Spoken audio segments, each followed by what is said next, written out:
Picture this. You're standing in the kitchen. You reach for a jar of pasta sauce. You twist.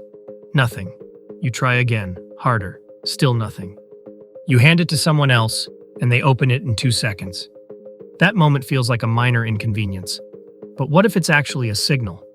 What if that one squeeze, or the lack of it, was telling you something about how your heart is doing, about how old your cells actually are, about how likely you are to survive a major illness in the next 10 years? Because here's what the research says.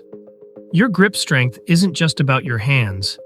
It's a biological dashboard that reads your entire body, your muscles, your nervous system, your brain, your inflammation levels, and reports it back in a single number. And that number is one of the most powerful predictors of how long you're going to live. This is what the science actually shows, and what you can do about it starting today. In 2015, researchers at McMaster University tracked nearly 140,000 adults across 17 countries over 4 years. Different incomes, different cultures, different ages. And they measured one simple thing: how hard each person could squeeze. Then they waited, and they watched who lived and who didn't. What they found stopped the medical community cold. For every 5 kilograms of grip strength that declined, the risk of dying from any cause went up by 16%. Cardiovascular death went up by 17%. Heart attack risk up 7%. Stroke risk up 9%. But here's the part that makes this extraordinary. That relationship between grip strength and death, it's stronger than the relationship between blood pressure and death. Think about that. You check your blood pressure at every single doctor's visit. It's practically a ritual. But according to this study, published in The Lancet, your grip strength tells your doctor more about your cardiovascular risk than that cuff on your arm. And the reason why matters. Low grip strength doesn't cause heart attacks directly. What it reveals is something called physiological reserve, your body's capacity to survive a major physical crisis. When grip strength is low, it means your body has lost the systemic resilience it needs to fight its way back from a heart attack, a stroke, major surgery. You can get the disease and still live. But if your reserve is gone, you can't recover. Grip strength measures your ability to survive. Then, there's what researchers at the University of Michigan found. Dr. Mark Peterson's team tracked over 1,000 middle-aged and older adults for nearly a decade, looking not just at who lived, but inside the cells, using DNA methylation aging clocks.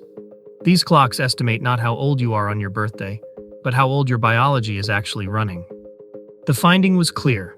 Weaker grip strength was consistently associated with faster biological aging, and grip strength loss predicted accelerated cellular aging measured years later. That's the data that led Dr. Peterson to say this. Muscle weakness could be the new smoking. That is not a catchy headline. That is a scientist reading cellular aging data and recognizing that something fundamental is at stake. Grip strength isn't just a hand measurement. It's an epigenetic warning signal. So what is grip strength actually measuring? Because it's not forearm muscles. It's your entire system. After the age of 50, you lose muscle strength at roughly 1% per year. The first fibers to go are your fast twitch fibers, responsible for speed and force. Those get replaced by fat and fibrous tissue. And your skeletal muscles aren't just movers. They're endocrine organs that produce hormones called myokines, which regulate insulin, suppress inflammation, and protect your cardiovascular system. When you lose that muscle mass, you lose that protection too. Then there's inflammation. As we age, we develop something called inflammaging, a low-grade, persistent inflammatory state. When that inflammatory response is out of control, it breaks down muscle faster than you can build it, and it crosses the blood-brain barrier, triggering inflammation in the exact motor pathways that generate grip force. So inflammation weakens your grip, and as your grip weakens, you lose the muscle that helps control inflammation. It's a cycle, and the longer it spins, the harder it is to break. One squeeze, the whole system, one number. How do you measure it? The clinical standard is the Jamar hand dynamometer, a calibrated device used by physical therapists and geriatric specialists worldwide. You can find one for $60 to $90 online, or ask your doctor or physical therapist for a formal baseline measurement. For men, the danger zone is below approximately 26 to 29 kilograms, roughly 57 to 64 pounds. For women, it's below 16 to 18 kilograms, or 35 to 40 pounds. If you're a man in your 60s or older and your grip is below 26 kilograms, that is a clinical red flag. If you're a woman and you're below 16, same thing. These aren't arbitrary cutoffs. They're thresholds where the data shows meaningful acceleration in frailty, cognitive decline, and mortality risk. Here's what this entire episode is actually about: the fix. Because grip strength is one of the most reversible markers of aging we have. The foundation is whole-body resistance training, not hand exercises alone. Compound movements, deadlifts, Romanian deadlifts, lat pull-downs. You have to load the entire system. But one exercise deserves its own mention: the farmer's carry. You pick up a heavy dumbbell or kettlebell in each hand. You stand tall, neutral spine, shoulders packed back, core braced, and you walk 30 to 50 meters. That is it. It trains isometric grip endurance, shoulder stability, spinal integrity, and cardiorespiratory fitness, all simultaneously.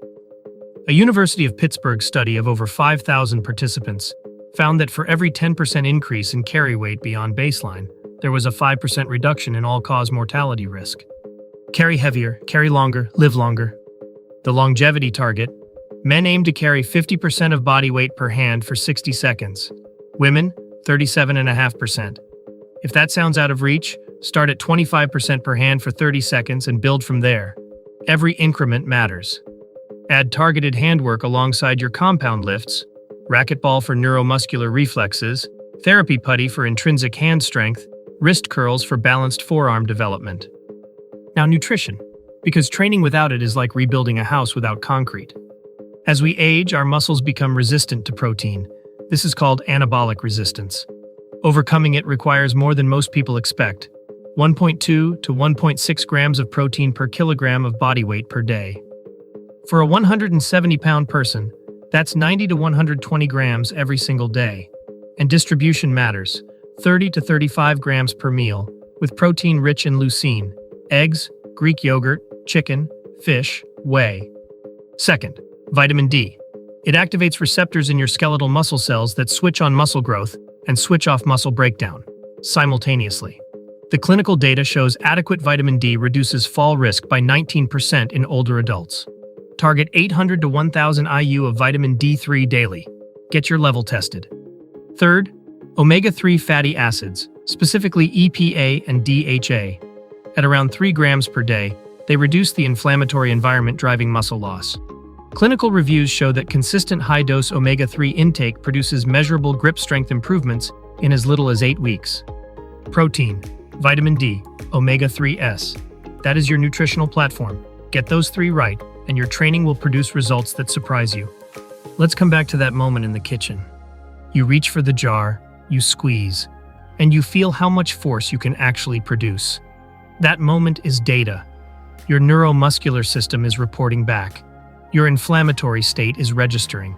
Your cellular age is reflected in that squeeze. For too long, we've dismissed that data, treated it as inevitable, as just getting older. But that's not what the research says. The research says grip strength is reversible, muscle loss is reversible, biological aging can be slowed. Frailty is not a destiny, it's a direction, and you can change direction. This is fixable, not easy, but absolutely fixable. Start with a strength program that includes compound lifts. Add farmer's carries and build toward your target. Get your protein over 100 grams a day. Take your vitamin D and your omega-3s, and measure your grip. Get a baseline and track it over time. Because your grip strength is not your future written in stone. It's your future written in muscle, in neurons, in cellular biology, all of which respond to the right inputs. Stay informed, stay strong, stay sharp.